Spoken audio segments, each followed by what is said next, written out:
Dans cette vidéo, je vais te donner 10 clés pour développer ton personal branding, pour développer ta marque personnelle. C'est super important de faire ça quand on est entrepreneur parce que ça permet de gagner en autorité aux yeux de nos prospects et donc on peut beaucoup plus facilement les convaincre par la suite. Et évidemment, plus tu es visible sur Internet de manière générale, plus tu peux attirer de clients. Donc il y a un cercle vertueux à développer sa marque personnelle et ça te permet notamment d'être différent de tes concurrents. Tu vois, entre un consultant ou A ou un freelance A et un consultant B, un freelance B, c'est souvent celui qui a une marque personnelle plus importante qui va l'emporter. Il pourra même facturer plus cher parce que voilà, il aura une autorité beaucoup plus importante et le prospect aura plus confiance en lui. Donc tu as vraiment plein d'avantages à développer ta marque personnelle en tant qu'entrepreneur, que tu sois indépendant ou pas, tu vois, que tu sois indépendant, dirigeant d'une TPE, PME, c'est vraiment un avantage concurrentiel que tu peux avoir. Malheureusement, il y a trop peu d'entrepreneurs qui le font, donc je voudrais te donner des conseils précis dans cette vidéo. Juste avant de t'expliquer tout ça, je t'invite à mettre un gros pouce pour me soutenir, pour me montrer aussi que ce genre de contenu te plaît. Abonne-toi à la chaîne si ce n'est pas déjà fait, j'ai des centaines de vidéos sur la vente, sur le marketing, sur l'entrepreneuriat, donc ça va sans doute te plaire. Active la cloche de notification pour ne pas rater mes prochaines vidéos, je publie une vidéo par semaine. Et dernière chose, si tu veux aller plus loin, une fois que tu auras regardé cette vidéo, j'ai ce que j'appelle des emails secrets, tu as le lien d'inscription en description. En t'inscrivant, c'est simple, tu vas recevoir chaque matin à 9h un email rempli de conseils, de méthodes, d'astuces pour trouver plus de clients et facturer tes services à prix d'or. Il y a plus de 10 000 entrepreneurs qui sont déjà inscrits à ces emails secrets. Mon meilleur contenu se trouve dans ces emails secrets. YouTube n'est que la partie visible de l'iceberg. Donc si tu veux développer ton business en 5 minutes par jour en tant que consultant, freelance, coach, entrepreneur de manière générale qui vend ses services, c'est vraiment là que ça se passe. Clique sur le lien en description ou sur le i. Ceci étant dit, quelle est la première clé dont je voulais te parler pour développer ton personal branding? Déjà, l'objectif, c'est d'être au clair sur ton message et sur ce que tu veux incarner. On ne peut pas développer une marque personnelle forte si on n'a pas une vision, tu vois, une vision de manière générale, et si on n'est pas vraiment ultra au clair sur le message qu'on veut diffuser. Tu vois, moi par exemple, quand j'ai commencé à développer ma marque personnelle sur Internet, mon objectif c'était d'aider les indépendants à être plus libres, tu vois, en développant leur business, à avoir la vie qu'ils ont toujours voulu avoir. Ça s'est étendu aux entrepreneurs, au business de service de manière générale. Tu vois, j'aide aujourd'hui des indépendants et des dirigeants de petits business, tu vois, de TPE. Et au départ, j'avais une vision extrêmement claire et c'est toujours la même aujourd'hui. C'est-à-dire que quand je crée du contenu, quand j'aide les gens, ils savent que mon objectif, c'est de les rendre plus libres, c'est de les aider à avoir un business au service de leur vie. Donc, il faut de ton côté que tu sois au clair sur pourquoi est-ce que tu fais les choses en fait. C'est un peu la grande question. Pourquoi est-ce que je fais les choses? Quelle est ma vision? Tu vois, dans 20 ans, quel est le rêve que je voudrais atteindre grâce à mon travail? Et tu vois, c'est en étant au clair là-dessus que tu peux créer du contenu beaucoup plus fort, beaucoup plus puissant et réussir à attirer beaucoup plus de monde, à être beaucoup plus magnétique. Donc ça, c'est vraiment une clé ultra importante. Ça peut paraître un peu abstrait pour certains, mais réfléchis-y vraiment. Il faut que ton message soit limpide. Si tu n'es pas au clair sur ton message, tu vas partir dans tous les sens et du coup, forcément, ta marque personnelle s'en verra un petit peu tu vois, diminuer d'une certaine manière. En tout cas, elle sera pas aussi puissante que si tu as une vision claire, un message précis à faire passer. Une autre clé, c'est de choisir une plateforme principale pour pouvoir diffuser ton message. C'est-à-dire qu'aujourd'hui, on te dit d'être sur TikTok, sur YouTube, sur LinkedIn, sur Instagram, bref, on te dit d'être absolument partout. C'est la folie, tu vois. Il y a tellement de canaux, de réseaux sociaux aujourd'hui, c'est extrêmement compliqué. Mais il vaut mieux avoir un canal principal, en tout cas au début, pour pouvoir bien diffuser son message que d'être présent un petit peu partout. Tu vois, il vaut mieux vraiment investir une plateforme. Par exemple, moi, quand j'ai démarré, j'ai vraiment mis tous mes efforts sur YouTube. Et aujourd'hui, c'est encore ma plateforme principale. C'est celle où j'ai créé le plus de contenu. J'ai une chaîne avec énormément de contenu. Dans mon domaine, il y a peu de gens qui ont autant de vidéos aussi poussées sur le sujet du marketing digital. Donc, tu vois, et sur le marketing de manière générale. Donc, il faut que tu trouves un canal prioritaire, un canal avec lequel tu es à l'aise. Tu vois, moi par exemple, j'aime bien faire des vidéos, ça n'a pas toujours été le cas, mais c'est quelque chose que j'aime bien faire.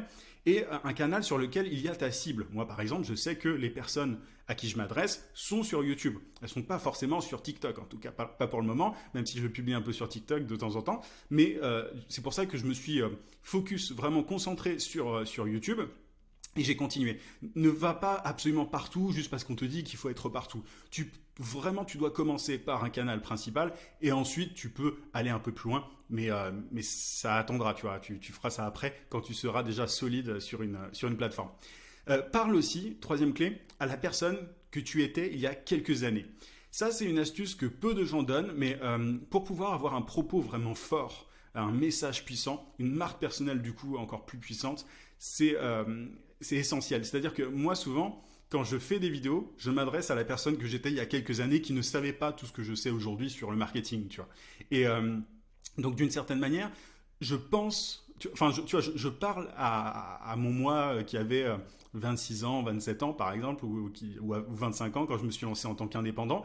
Et de cette manière-là, bah forcément, mon propos résonne encore plus chez mes prospects, mes clients potentiels, mon audience de manière générale. Aujourd'hui, tu es peut-être dans la situation dans laquelle j'étais il y a quelques années, donc forcément, mon discours bah tu vois, tu te dis, moi c'est un truc que je reçois assez souvent comme message, t'es dans ma tête, ou alors j'ai l'impression que tu lis dans mes pensées, etc., etc. Tu vois, tu peux créer cette connexion avec ton audience quand tu parles à la personne que tu étais il y a quelques années. Quand tu as surmonté des obstacles, des difficultés, quand tu as réussi à atteindre certains objectifs, dis-toi que certaines personnes ne sont pas encore à ce stade et il faut que tu leur parles à elles pour créer une vraie connexion. Tu peux aussi, quatrième clé, penser à une personne spécifique quand tu crées du contenu pour rendre ton contenu plus fort. C'est-à-dire que là, évidemment, tu vois, souvent, c'est pas toujours le cas, mais on parle à la personne qu'on était il y a quelques années. En tout cas, c'est important d'y penser. Mais au-delà de ça, ce que tu peux faire, c'est personnifier vraiment tu vois, par exemple, là, je suis en train de parler à une caméra, mais si je me dis, ok, je suis en train de parler à Paul, 26 ans, qui a quelques clients mais qui ne gagne pas bien sa vie en tant qu'indépendant. Tu vois, c'est beaucoup plus... c'est très spécifique et de cette manière-là, bah, le discours résonne encore plus chez la personne qui est dans cette situation. Donc il ne faut pas parler à tout le monde, c'est un peu ce que je suis en train de te dire, ne parle pas à tout le monde, ne te disperse pas, n'aie pas un message trop généraliste. On a parlé du message clair et spécifique, mais au-delà de ça, tu vois, tu peux créer une connexion extrêmement forte quand tu parles à la personne que tu étais il y a quelques années, ou alors que si tu penses à une personne bien spécifique et que tu parles à elle, que tu lui parles à elle quand tu fais tes vidéos, quand tu écris tes posts, etc., etc. C'est une petite astuce, mais qui fait une grosse différence. Tu vois, moi là, pour le coup, je te parle comme si on était ensemble. Tu vois, on se prenait un café, et je t'expliquais des trucs. C'est vraiment la façon pour moi qui est la plus puissante pour créer une connexion avec une audience. Autre clé, alors j'ai perdu le fil, je pense que c'est la cinquième, utilise tes histoires, fais du storytelling. Alors moi j'en ai un peu marre de ce terme-là, il y a tout le monde qui utilise ce terme pour tout et n'importe quoi. Oui, il faut faire du storytelling pour développer sa marque personnelle, etc. Mais il ne s'agit pas juste de raconter des histoires pour raconter des histoires. Il y a un lien entre les différentes clés que je suis en train de te donner. Quand je te disais, parle à la personne que tu étais il y a quelques années, bah il y a aussi un truc important, en racontant tes histoires, les difficultés que tu as traversées et comment tu les as surmontées, bah, tu vas aussi, tu vois, tu parles de toi il y a quelques années et en illustrant les choses avec des anecdotes, des choses qui te sont arrivées, ça rend ton message encore plus vivant d'une certaine manière. Tu vois, c'est bien de parler à la personne qu'on était il y a quelques années en donnant des conseils, en mode ouais, il faut que tu fasses ceci, cela, ceci, cela. C'est un peu ce que je fais dans cette vidéo. Mais au-delà de ça, tu peux raconter des histoires pour rendre ton propos encore plus fort. Tu vois, je pourrais te dire, moi, il y a quelques années, j'étais personne sur Internet, personne ne me connaissait dans ma niche, etc. Mais j'ai commencé à publier du contenu au fur et à mesure. Au départ, j'avais 0 vue, etc. Mais au fur et à mesure, j'ai réussi à me créer une audience, etc. Enfin bref, là, c'est une histoire comme ça, vite fait, tu vois, j'y ai pas pensé particulièrement. Mais le fait de raconter des histoires peut vraiment t'aider à rendre ton discours plus puissant, plus fort, magnétique. Tu vois, c'est un peu, je te parle de la même chose depuis tout à l'heure, mais c'est vraiment de ça dont il s'agit. Pour avoir une marque personnelle, il faut avoir un discours fort. Et je te parlais de tes histoires à toi en tant qu'entrepreneur, mais tu peux aussi parler des histoires de clients. Tu vois, par exemple, moi j'ai une vidéo qui va bientôt sortir sur ma chaîne. Au moment où je te parle, je sais pas, je pense qu'elle est déjà sortie, dans laquelle je vais raconter l'histoire d'une cliente. Tu vois, et parfois je parle d'histoires de clients. Et comme ça, je sais que mon audience se reconnaît dans les histoires de ses clients. Et tu vois, donc il y a une connexion qui se fait. Donc utilise tes histoires, mais des histoires de manière générale pour renforcer ton propos, pour appuyer ton expertise, etc., pour faire en sorte que les choses résonnent chez ton audience. Utilise aussi des images, des métaphores pour rendre ton discours puissant. C'est un truc qui est souvent dit mais mal appliqué, tu vois. Pour le coup, les métaphores, ça permet d'être sur un registre un petit peu plus émotionnel. Encore une fois, c'est bien de donner des conseils pratiques et tout, je vais y revenir dans un instant, mais au-delà de ça, tu peux utiliser des images, moi j'en utilise souvent, d'ailleurs même dans les accompagnements que je fais avec mes clients, ça permet de rendre plus vivant ton contenu de manière générale. Autre clé, j'ai perdu complètement le fil, je te préviens, apporte vraiment de la valeur. Alors, je sais que l'expression apporter de la valeur, c'est extrêmement courant. En marketing notamment, on te dit apporte de la valeur, apporte de la valeur, apporte de la valeur. Je vais être très clair, regarde ma chaîne YouTube. Il y a d'autres personnes qui font ça, hein, mais regarde ma chaîne YouTube, regarde vraiment la densité des contenus, la précision des contenus.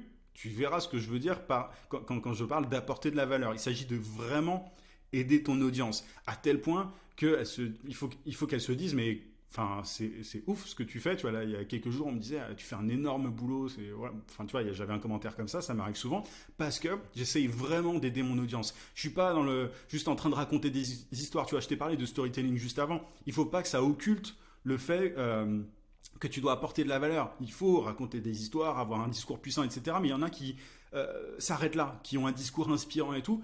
Mais tu vois, si tu es juste inspirant, que tu n'es pas utile à ton audience, tu vas pas réussir à développer une marque personnelle digne de ce nom, tu vois.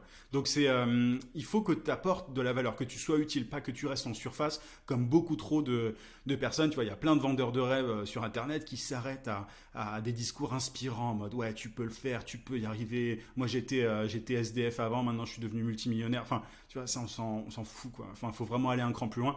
Et c'est ce qui montre ton expertise. Moi, quand je te fais une vidéo sur le personal branding et que je t'explique tout ça, tu comprends assez vite que je maîtrise mon sujet, que je sais de quoi je parle, etc. Bon, c'est une vidéo un peu auto-centrée, je te donne beaucoup d'exemples personnels, mais parce que on parle de marque personnelle, donc voilà, forcément.